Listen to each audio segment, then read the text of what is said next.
The 57th verse of the Tao Te Ching. Quote, "If you want to be a great leader, you must learn to follow the Tao. Stop trying to control. Let go of fixed plans and concepts, and the world will govern itself. How do I know this is so? Because in this world, the greater the restrictions and prohibitions, the more people are impoverished.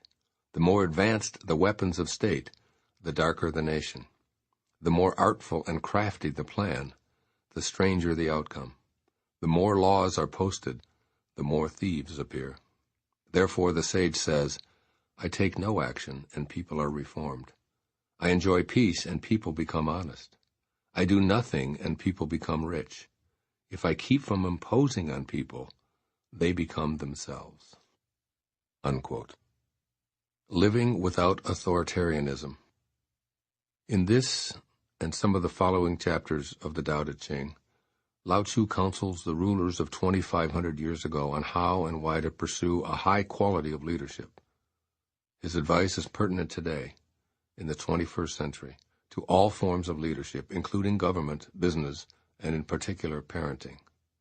The essential message in this 57th verse is to allow rather than interfere. Now, I don't interpret this to mean letting an infant crawl into traffic or leaving a child alone near a swimming pool. Obviously, you must be sensible when supervising those who could harm themselves or others. What I believe Lao Tzu is conveying here is that allowing is quite often the highest form of leadership. He states that more people are impoverished in societies with excessive restrictions and prohibitions. The same can be true in families with commandments that must be obeyed without question. The more authoritarian any system is, the more outlaws will appear. On the other hand, when children are encouraged to explore and exercise their inquisitiveness, they're inspired to be their best with little need for regulation. So when you change the way you view the need for rules, family members will tend to make decisions based upon what's best for everyone rather than themselves. See what happens, for instance, if you drop an absolute curfew time for your teenagers, asking them to just be sensible about when they come home and to notify you if they're going to be later than normal.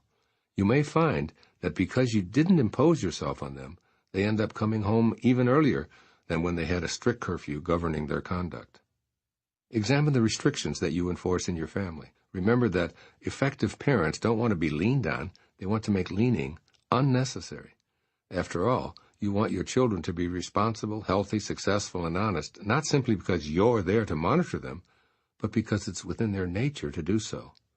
So set an example and let them see that it's possible to be self-sufficient and enormously successful.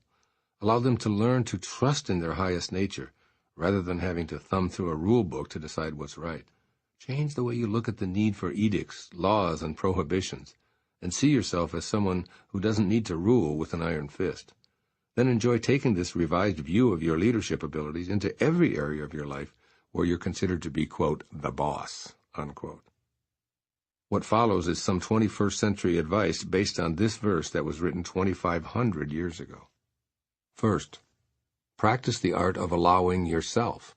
Begin by letting yourself be more spontaneous and less regimented in your daily life. Take a trip without first planning it. Go where you instinctively are guided to go. Tell the authoritarian part of you to take a break.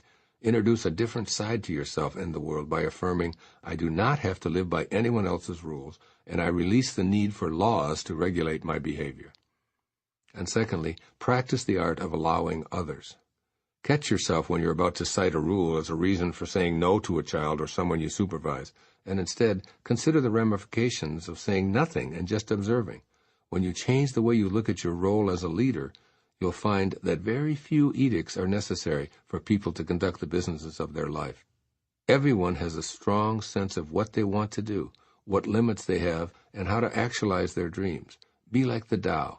Allow others, and enjoy how your non-authoritarian leadership inspires them to be themselves.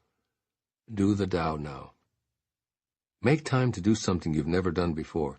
It could be walking barefoot in the rain, or taking a yoga class, or speaking before a group at a Toastmasters club, or playing a game of touch football, or jumping out of an airplane in a parachute, or anything you've always wanted to do. Recognize that you've created restrictions for yourself that keep you from new and expanding experiences.